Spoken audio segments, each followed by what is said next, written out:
and welcome to the About Small Business podcast. This week we're going to be interviewing Neil Marsden, a senior damp-proof consultant, been self-employed, quite a credible guy within his field. Hopefully lots of you are going to get a chance to learn a lot from this gentleman today. And if you are enjoying what we're doing with the podcast, if you could like and subscribe and hit that notification button, it would really help the channel and just help preserve what we're doing. So, Neil, thank you very much for joining us on the podcast. You're much very welcome. appreciated. Yep. Now, what strikes me is that when we're younger, frequently we get desires to be football players, we get desires to be famous singers, guitarists, we get desires to be train drivers. At what point does damp proofing come into this? It doesn't, is the honest answer. It doesn't. I don't think anybody ever sat in front of a careers officer and said, I want to be involved in damp proofing industry. It was just never on the hit list. I love your candour. How did it, well, let's go back further. So when you were younger, when you were at school, I mean, how did you get on at school? Did you enjoy it? And what were your ambitions then? If I'm being absolutely honest, no, I didn't get on very well at school. And difficult childhood. Right. Which is just what it was. And so, but from the age of 12, I was actually having to work to generate an income because we had to keep the house going. And so I used to have a few paper rounds and I used to do the milk round. Right. I used to get picked up at 2 o'clock in the morning. And you were having to do that to contribute to the household income? Yeah. Wow. So I'd get picked up at 2 o'clock in the morning, do my shift on the milk round and then drop at school for 10 to 9. So I got to school, I'd fall asleep. As soon as I got into the warm environment, and then invariably sent to the headmaster's office, who would give me the cane. And then for the last 6 months of school life, my desk was actually outside the headmaster's office. And it wasn't, I'm not having to go out to school, but it was just very much a case of, needs must. And so I was working from an early age. So got to 16, and then obviously I left school without any qualifications. And I didn't sit any exams, and so I left school. Obviously, the most important thing was to generate income. So that's when I felt it. Well, I applied for 3 jobs: bricklayer, electrician, and a joiner. And I got offered all 3. I decided to go with bricklaying, and that was the start of my career. Wow! So you chose bricklaying over electricians and joinery. Yeah. That's quite an interesting one, because I mean, I've just having spoken to a number of young lads, obviously, when I was teaching, I think there tends to be fads like obviously sort of the run up to the year 2000, everyone wanted to be an IT technician. Yeah. There was quite recently, I think there's a big shortage of plumbers, people were hearing that, Pimlico plumbers are earning an absolute fortune, there was that fad for them. Why bricklaying over the other two? Do you want the honest answer? Yes. I was going out with a girl at that time, and she was having an extension built on a house, and I saw the bricklayers working. Asked them if they needed a hand. I would do some labouring work for them. So they said yes. And I spent about 4 or 5 weeks labouring for them. And that was it. I was interested in bricklaying. I'd had a few weeks experience on it. And so that's invariably what got me into bricklaying. So I was taken on by a house builder, big house builder in the northeast at the time, William Leach. And I got an apprenticeship. I did a 3-year apprenticeship. And then at the end of it, they offered me an additional year as an advanced craft. So I did my advanced craft. And that introduced me to a whole new world, education-wise, because at college, you were treated as an adult. Yeah. And in that passion is still with me now, the learning and development. So I went there, when I'd finished the apprenticeship, the bricklaying, the tutors, I'd got to know them quite well, and they said, you're not far off, go a bit further. Why don't you do your higher nationals? Right. So I did my higher nationals, and then they said, you're a stone's throw from a degree, so why don't you carry on? So I was doing 4 nights a week, night school, right, at Charles Trevelyan College in Newcastle. And so I moved on to that, which was a degree in building technology. And so that's pretty much, I stumbled into it. But once I got into the college environment, I absolutely loved it, and they say I still have the passion for it now. It's just interesting with these, from what comes from eventually, essentially you got involved in it by chance, really. I mean, yep. if you work with this girl, if she wasn't having, I mean, so many randoms there. Yeah, absolutely. Even when you just tell me about that little story, there's arguably more passion for bricklaying than possibly from your ex-girlfriend. Yeah, absolutely. That's a fair assessment. Right, fantastic. So, and you went right the way to take that to degree level. Yeah. And then, so what happened from there then? Well, I married at an early age. I married at 19 and bought my own house at age 19. And bricklaying, I love bricklaying. It was my trade. Problem was we had 2 really harsh winters in the early 80s. Yeah. And there was one in particular where we spent 8 weeks sitting in the bait cabin, and we couldn't lay bricks. If you weren't laying bricks, you weren't getting paid. So I saw by then I'd qualified as a building surveyor. So I had no idea why I was doing this. It was just one of these things. I enjoyed the environment. I was learning new things every day. And I saw a job advertised for a surveyor, so I applied for it, thinking, well, it's a steady income. I haven't got the weather to contend with. And I applied for the job, and I got the job. Right. So you then become a surveyor. Became a surveyor. I was with a national company, and they specialise in damp proofing work. And I joined the company thinking I was being employed as a surveyor. What they wanted, and if I'm being absolutely brutally honest, they wanted a damp proof course salesman. Right. So you got set targets. You had to generate a certain income every year. The first year was 70,000 in business I had to bring in. So basically, we had to sell damp proof courses whether they were needed or not. So this is a job as a surveyor. Yeah. That you've then is essentially a sales job. Yeah, that's exactly what it was. Is that common for that? I mean, I'm not familiar with this kind of industry. Is that common for that kind of industry? It is. The industry's got a bad reputation because invariably a lot of contractors or a lot of the people who are involved, they put a meter on a wall, they get a high reading, and they recommend a damp proof course because that's where the money is. So the industry has got a bad reputation. It is getting much better, and it is in a much better place now. So it didn't sit with me ethically. Because I was being told to advise people on situations really that didn't need it, and so I stayed there for around about 14 months. I'm grateful for the training I had. They sent me down to Mitcham, Surrey. I did some of my training, but I got a really good grounding off them, and then I just decided it wasn't for me. I argued it because I thought some of the practices were unethical, and the only option was to leave. So I left and set up my own business. So I would have been around about 24-year-old. That is quite young for starting your own business. It is. I mean, just looking at you at the time, because you've been driven from quite an early age. Yeah. And it's interesting listening to you because you talk from quite an early age. You've got this impetus to earn money. Yeah. Through necessity. Yeah, absolutely. You didn't get on at school, and you've left. You've become very qualified, quite highly qualified. Yeah. For someone that didn't enjoy school, so those qualifications are there. And then you've stumbled upon, probably by accident, almost a sales career. Yeah. And there's a lot there leading up to forming your own business. But I mean, in terms of your final decision to set up on your own, is that something you had to do? Was it something that you kind of fell into? Was it a brave decision to leave the job? It was. The timing couldn't have been worse because. Did you have the house at this point as well? I had the house. Mortgage? Yeah, but I had a mortgage at that time. I don't know the specifics, but was that a mortgage that stretched you financially? Yes. So there's a lot of pressure there. I bought my first house at 19. 4 years later, we upgraded. We started with a terraced house, little terraced house. We went to a semi. And we stretched ourselves financially to the limit. And the timing to leave the job couldn't have been any worse because my wife was expecting our first child, and she was 8 months pregnant when I came in and announced that I'd left the job and I'm going self-employed. So you imagine how that went down. And so, it was a decision. I was quite comfortable with it. I'd made contacts. Yeah. I'd established contacts, obviously, in the field. And I had a few surveyors that said, if you go self-employed, we'll pass your business. So pretty much from the get-go, I had business coming in. Right. So in terms of building contacts, that's been a pretty clear... Essential.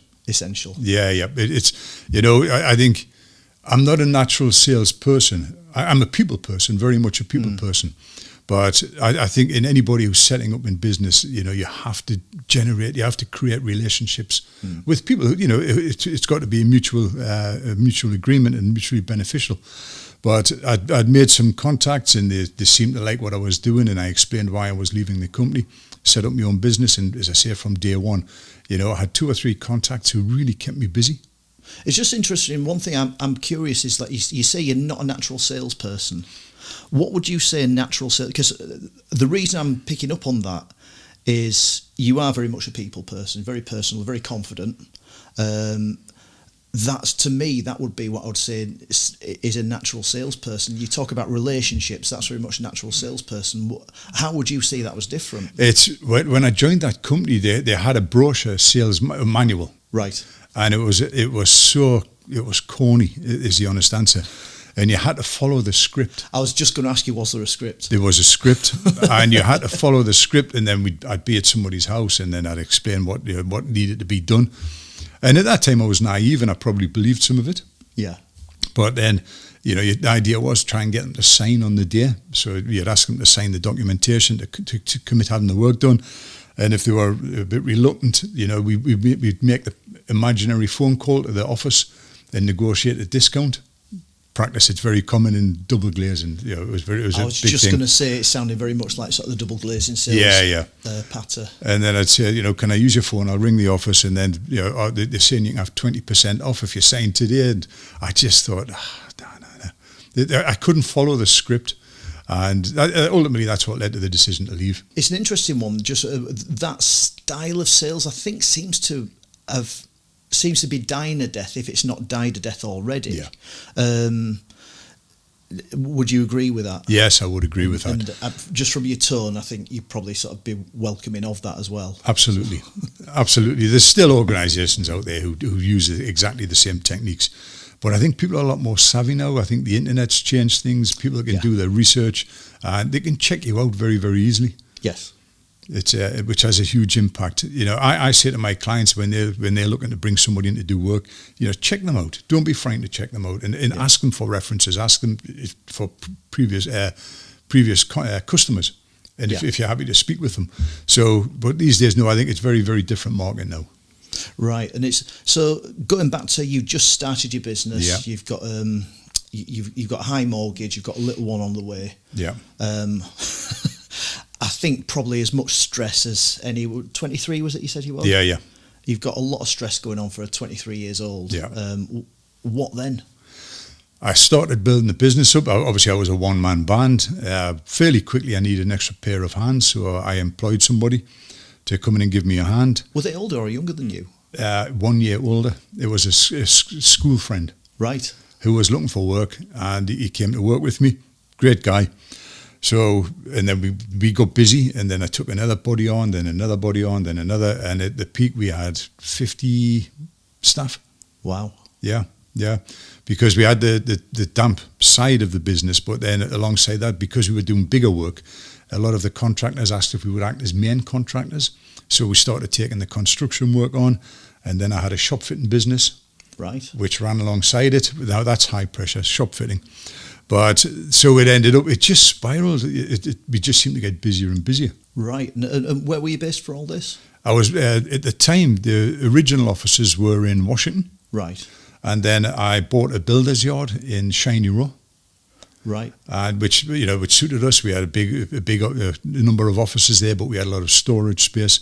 So I was there in Shiny Row probably for 15 years plus. Right, crikey. So and that takes us up to sort of mid to late 30s. Yeah. And then what happened then? It's a strange one. To be fair, I was probably quite successful obviously from setting the business up. On paper, by the time I was 30, I was a millionaire. Wow. Yeah, but on paper means when nothing. When a million meant something as well. Yeah. When a million was a lot of money, and on paper, yeah, I was probably a millionaire on paper, but I learned a valuable lesson. What you're worth on paper doesn't actually mean you've got it in the bank. No. And we went through a difficult time. We hit the recession. There was a recession. And obviously people were cutting costs, and we were, like everybody else, we were struggling to stay in business. We took a big hit. I got hit by a contractor that had done work for. We didn't get paid, and we were fighting to get the payment. And invariably it reached the stage where we were in a position where we couldn't recover, or we could recover from it, but the stress and everything else involved. So I took the decision to liquidate the company. So I liquidated. That must have been horrendous, absolutely horrendous. But what I did when I liquidated the business, I was advised by my accountants to do that. They said the easiest way to resolve this is just liquidate your business. But I had so many good customers. What I did, I contacted all of my suppliers before I made the decision. And I told them what was going to happen. I said, I'm going to liquidate the business. You know, we were spending a lot of money. Yeah. And I said to them, whatever happens, you will get paid. So I'm not going to bump any of my suppliers. And I went round, all the builders, merchants, and I said to them, you will get paid. You're going to get notification. The company has gone into liquidation. Don't sweat on it. One way or another, we'll make sure any bills that we've got outstanding will be paid. And that worked really well because we liquidated the business. And then obviously I was advised you can set up a new business, which I did. So when I went back to the suppliers, they were actually very, very accommodating. I was going to say, because whatever that might have cost you, I suppose you have bought a degree of trust that would be otherwise difficult to. Barry, it went an awful long way because I came to an arrangement with some of them. I mean, some of the biggest one I owed builders merchant around £80,000. And I said to them, they said they were happy to take the new business on. And we sat down and spoke about it. And I said, what I want you to do is invoice me 20% over the cost for the foreseeable future until you get your money back. Right. And that's what they did. So I was paying 20% over the odds, but it was reducing the balance that I owed them. Yeah. And in the end, I cleared it all. It took probably 2 or 3 years. But they all got their money back, and then they carried on dealing with me. Eternally grateful to them. They showed a lot of trust. They did, but I suppose they've done that based on the fact that I suppose because you went to them first. That's a crucial thing, isn't it? It's this is going to happen. You've gone in there first, said this is going to happen. You explain the situation. I suppose get your side. Yeah. Which will go a long way. It is. I explained. And you're not trying to hide from it. I think that is probably quite a big mistake that a lot of people do. They try and pretend nothing's happening, until it's too late. Until it's too late. Whereas you've kind of mitigated that. That is really impressive, actually. Yeah, and I did that, and it was it just it kind of strengthened the relationships I had with them. I had one supplier who, they were threatening me with all kinds of legal action. And I said, fine, bankrupt me. If you want to bankrupt me, but you get nothing. There's nothing to get. So, and we sat down and we came to an agreement, much the same. I said, if you continue to do business with us, I'll pay this debt off. And eventually they agreed. And then I ended up having a really good relationship with them for many, many years afterward. Yeah, I suppose you never know what other people's situations are, do you? Like what their situation might have been in. But that is quite a fascinating approach to it. Yeah. But as you've said, relationships are the key, and what you've done there is a brilliant lesson to anyone watching. Yeah. Just be honest. Yeah, be honest, be upfront, and focus on your relationship, and it will pay you back. It does. So I liquidated the business and literally started trading. We liquidated on the Friday, went to the accountant's offices. And we liquidated on the Friday, and then we set up the new business. So the new business was set up. We started trading on the Monday. Were you trading as a damp-proof specialist? Yes. At this point, right. So all of the staff transferred into the new business. So we didn't lose any staff. But obviously, so we set up the new business, and we carried on trading. It was just, it's the only way we could do it. We couldn't get out of it. For anybody who's ever has to go through that, it's a horrendous situation to be in. It's just listening to, I suppose if you were to bullet point what you've said over this past hour long we've been on, we've gone from helping out with the family finances from age 12. Yeah. We've gone to being a millionaire. Yeah, by 30. And then we've gone to liquidating. Yeah. That's quite and how old were you by that time? I would have been around about early 30s, mid 30s. That's quite a journey. Yeah. In what is arguably a relatively short space of time. That's that must have matured you. It does. It's a huge learning curve, and the biggest thing I found in business, I had a really good network of contacts, but everybody wants to be your friend when you're successful. Yeah.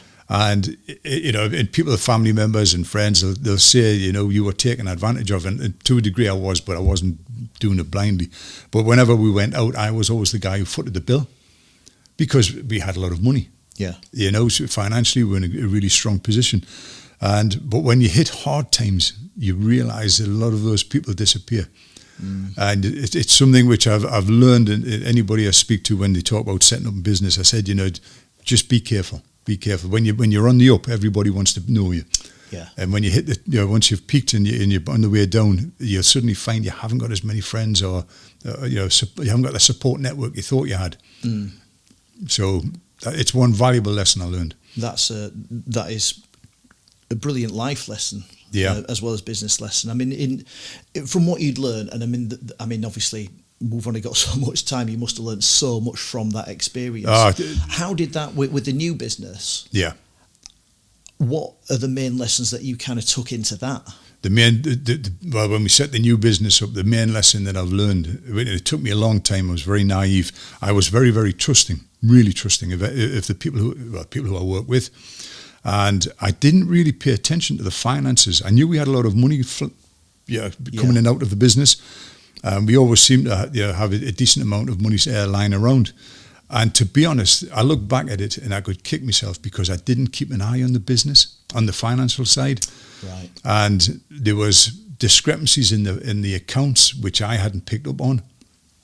And the long story short, I mean, I suppose if I'm going to be absolutely honest, I suddenly realised that we had a £450,000 black hole in our accounts. Wow. Yeah, that's an eye-opener. That's not insubstantial. And it was at that point I thought, you know, I've had enough of this. This is, you know, by then we had a lot of employees. We had fantastic staff. We had some amazing staff, good friends with a lot of them still now. But when you suddenly realise you're just about £500,000 from where you need to be. Wow. And I thought, right, so at that point, it was at that point that I decided, you know, I've had enough of the big business. To be honest, the bigger the business got, the less I enjoyed it. That's interesting. Yeah, you know, when you wake up on a Monday morning, at one point our break-even figure for the week was 27,000. Right. So you know you've got to make 27,000 that week just to cover all the costs, and it's just not enjoyable. So I admire anybody who builds a business up in a big business. I have huge respect for them. It just wasn't for me. Right. And so that's when I decided to step away from it. And I just set up as a self-employed, independent damp and timber surveyor. So when you stepped away from the business, did you then liquidate the second one, or did you? We liquidated the second business, but because my son was taking ownership of it. Right. So literally, it was a case of the only way for me to get out of it cleanly was to liquidate. So I liquidated on the Friday, it was all done by the accountants and the legal advisors, and then the new business started trading on the Monday, and that was my son. Right. So he's had the business ever since. And still going strong? Still going strong, yep, successful. But, you know, and he enjoys it. I hear the same issues that I used to think about. Staff was a huge problem. Right. You know, getting good staff, getting good tradesmen, really difficult. And I hear the same concerns now from him, and I just think, I'm pleased I'm out of it. I'm a one-man band. Well, I'm a one-man band. I've got colleagues who work with me, and I enjoy it much more. And because I'm independent now, it's a niche market. It's a very niche market, and there'd never been an independent damp and timber surveyor in the north of England. Very few in the country. So when I decided to go down that route, I had no idea if it was going to be a success or not. I didn't know if there was a demand for it. It's a huge leap of faith then, really. Huge leap of faith. I just said, you know, this is where I'm going. And I set up and got business relatively quickly. And to be honest, it's the best move I ever made. Is that down to your quality of life? It is. It's the only, the one thing I always say is that now, my favourite saying is when I wake up on a Monday morning, the only person I have to worry about is me. As work-wise. Yeah. So, you know, I can manage my diary, I manage the workload, and it just works very, very well. I love the freedom of it. And it's a strange one because I'm in the process of expanding the business via a network, a franchise network. So just over a year ago, I took on my first franchisee. Okay. And he's based in Colchester. How long were you on your own before you decided to? I was on my own 9 years. Right. So 9 years. Yeah. And then what made you decide to franchise out? It's something which I'd always wanted to do. It was an ambition. And many years ago, probably 20 years ago, I looked at it And it was a strange story. I had my first franchisee lined up, and he was ready to go on the Monday. On the Saturday, I got a phone call saying that there was an issue. And I'm diversifying here, but I'll tell you very, very quickly. So he'd been arrested. Right. And I'd been out with him. He was a deer stalker. And the deer stalking season had finished. He worked for the National Trust. He did a lot of work for them. And he shot a deer out of season. And somebody saw him, got his van details, he got arrested, and he went to prison. Kidding me? No, it was just the most bizarre story. So my franchise ground to a halt before it started. That was 20 years ago. I was quite taken aback that someone shoots a deer and gets sent to prison when... Yeah.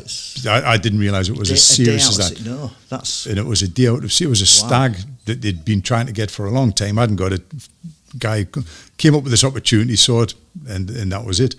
So the franchise was always in the back of my mind. I decided to do it before the pandemic. I pretty much had everything set up. I employed consultants to do mapping of the UK and everything else involved. And then obviously the pandemic kicked in, so that was put on the back burner. So eventually got it going last year, December 22. And I ran a pilot scheme for a year, and it's been hugely successful.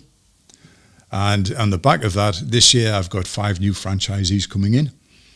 So I've got Adam, who's in Colchester. I've got a gentleman who starts in the next 2 weeks who's based in Salisbury. I've got somebody in Scotland, somebody in the West Midlands, and somebody in Yorkshire. And I absolutely love it. Fantastic. So are you having to spend a lot of time travelling around supporting them, or? It's obviously technology. These days we can do a lot of it via Zoom meetings and various other things, but yes, I do go to see them. We do meet up, and it works really well. I had no idea if it would work. Again, based on my experience, I thought I've laid the foundation. It should work. Yeah. And Adam, the guy who came into me, he's been with me for a year, and it's changed his life. And he speaks to me. We speak every day, just about every day. And himself and his wife, whenever we speak, and they said, we just don't know how this has happened. It's transformed our lives. Yeah. Financially, it's been very, very profitable for them, or fruitful for them. But the work-life balance was the big thing. Adam's in his 40.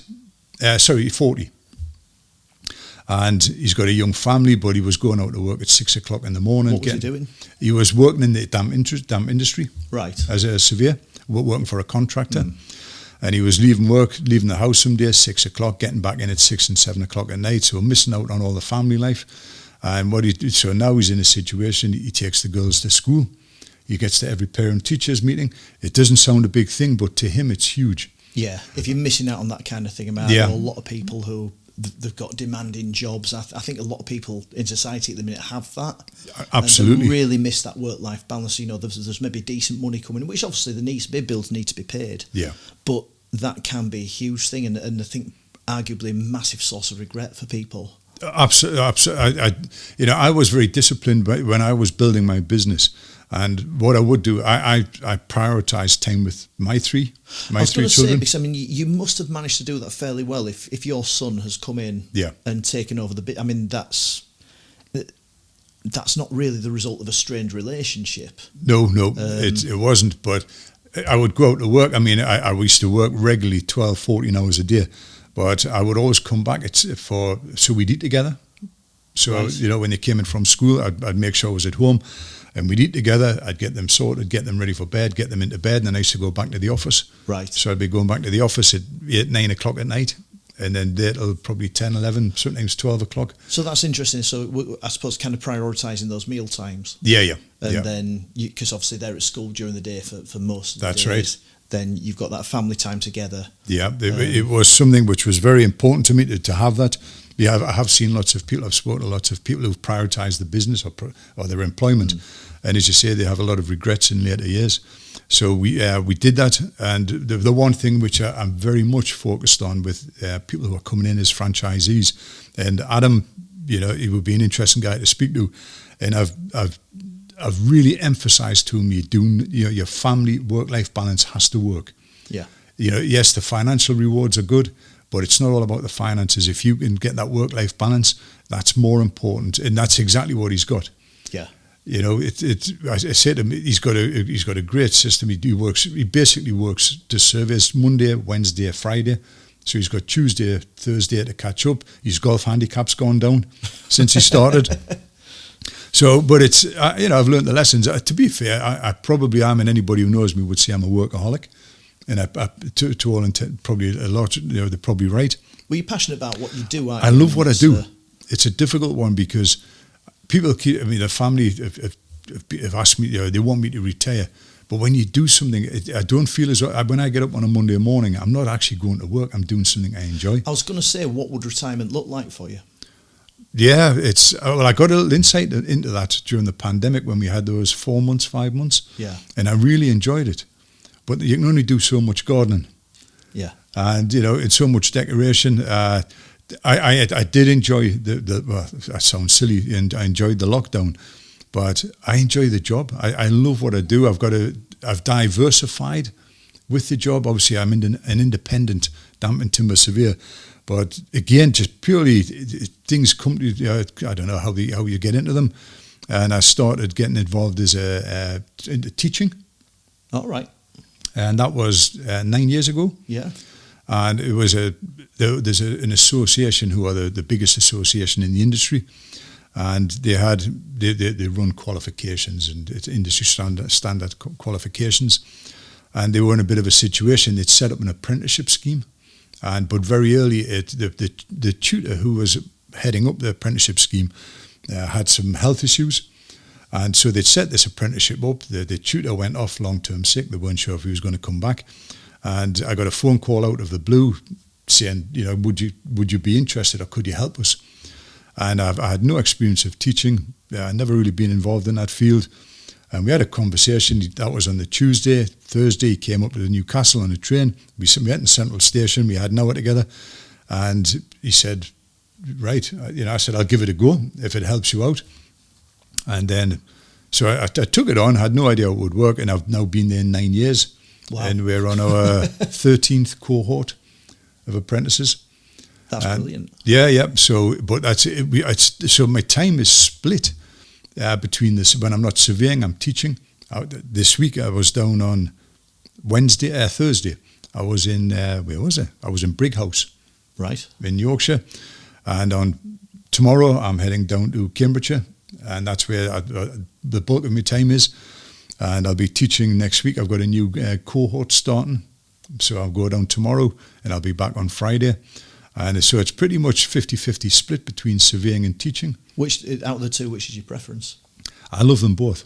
Yeah. Yeah, is the honest answer. So no need to retire. You've got plenty to fill your time. Yeah.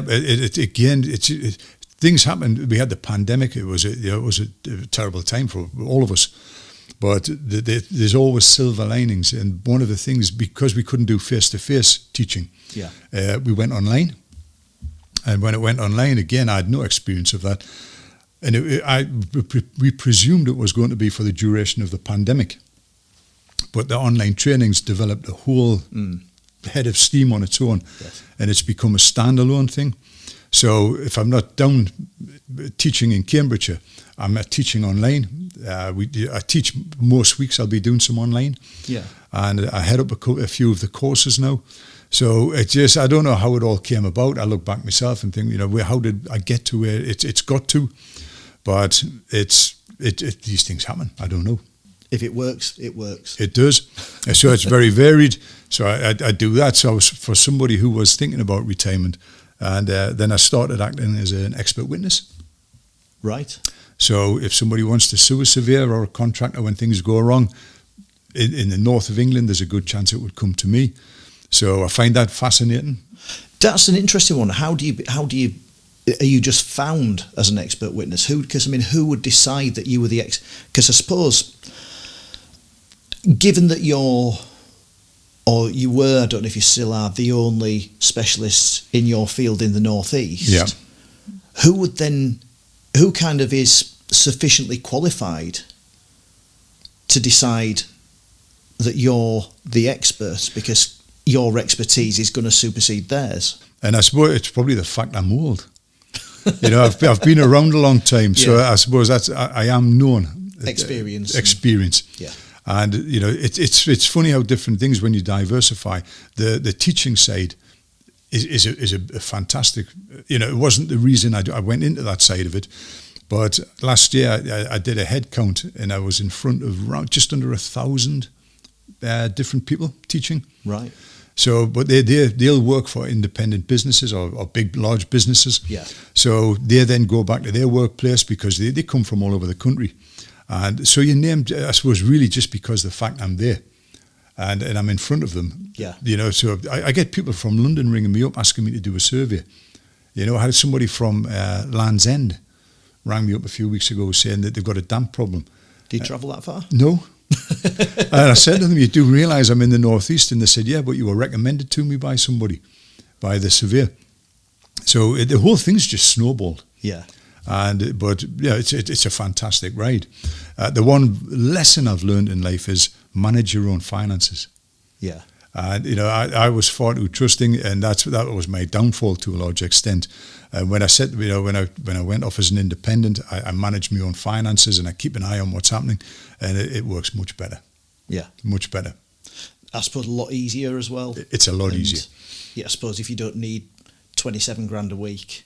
Yeah. To break even, that can be, very, very handy. I am admittedly a workaholic, but it takes its toll on you. It can be draining. Yeah. And it can become all consuming, and that's why with the franchise business, the franchisees that I've interviewed, the prospective franchisees and the people who are coming in, and I say to them, it's not all about money. You will make a good living. Yeah. I've got no doubt about that, but do not make the mistakes that I've made.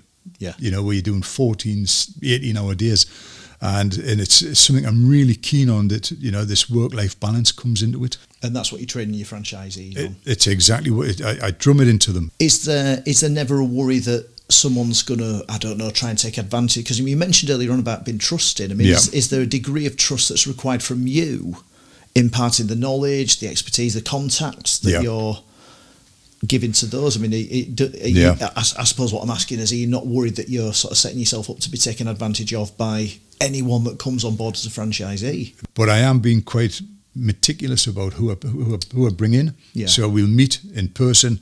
Obviously, we'll speak quite a lot over Zoom and the likes. But yes, there is a degree of trust. But obviously, as a franchisee, they've invested in that business.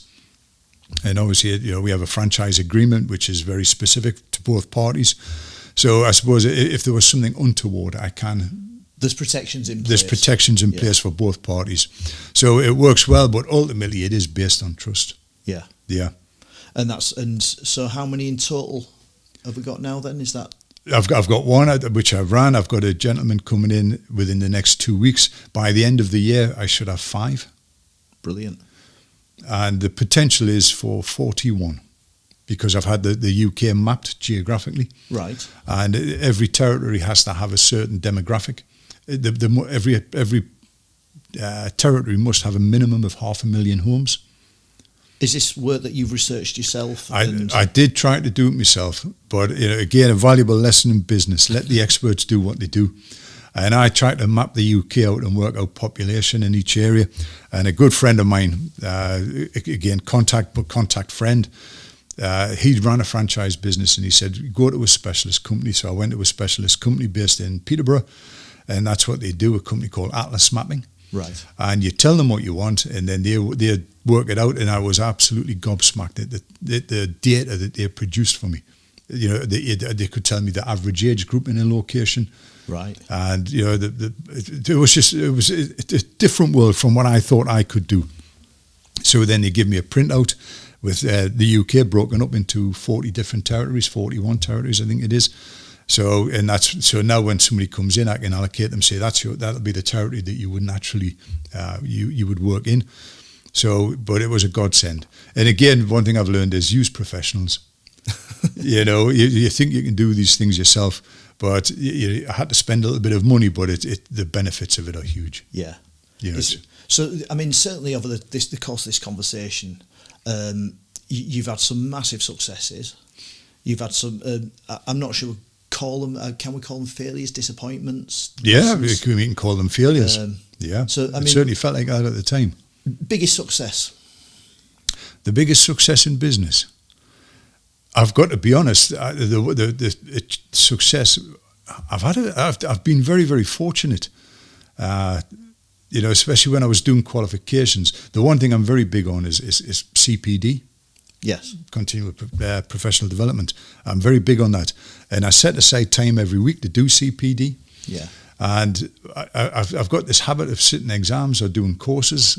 And so I've had some good achievements. I've done well in some of them and had some recognition because of that. And so, but the biggest achievement, the thing that I look back on is my first franchisee. Right. Because I knew him. I didn't know him until obviously he showed an interest. But I knew he explained what he was doing for his occupation and everything else. And I've seen the change. It's changed his life. And I remember we met up, the first meeting we had face-to-face. We met halfway between here and Colchester. We went for a meal. And I remember his wife, and if she sees this, she'll no doubt have a go at me. And when we talked about, I thought the potential of the business, and she said, "Can you guarantee him one survey a week?" And I said, "I cannot guarantee him anything." I said, "But I would like to think on the basis of how I've established my business that he'll get one a week. I'm fairly confident." And so I think from starting off, he was getting 3 or 4 a week, and now he's booked up 3 months in advance. Can't agree with that. And beforehand, and I'm sure Adam wouldn't mind me saying, they hadn't had a holiday for 6 years as a family, and he's had 3 holidays in the last year, and they've been to Disneyland and various other things. So nice holidays as well. Nice holidays, and and they've said they've been very, very open and said it's changed our lives. It's to the point where now there's a family member of his is now looking to come in. Okay. Who was very much in a similar situation to Adam. So, and I think the biggest achievement is when I sit back and look at it and I see the life that they've got now. Yeah. And it has to be probably my greatest achievement, personal achievement. Yeah. And helping someone else. Yeah, yeah. Which that's lovely, isn't it? It's that you can look at everything you have achieved, the level that you've aspired to, expert witness, £1 million business. Yeah. And the nice thing is that you've managed to help someone else, which is quite incredible. It is. The franchise, don't get me wrong, I make money on the franchise, but it's not. It's easy to say, and people would probably question, but it's not about the money. I want to give people the opportunities to benefit or to get or to have what I've managed to have. Yeah. And share that success. And the pilot scheme, it could have gone either way. I didn't really have any doubts because I trusted in the guy, and he's proved me right in every respect. Fantastic. Well, certainly throughout the course of this conversation, there's a lot of lessons to take from this. Neil, it's been an absolute pleasure. Thank you for agreeing to do it. I think anyone watching this, there's so much to learn. Thank you very much for your time.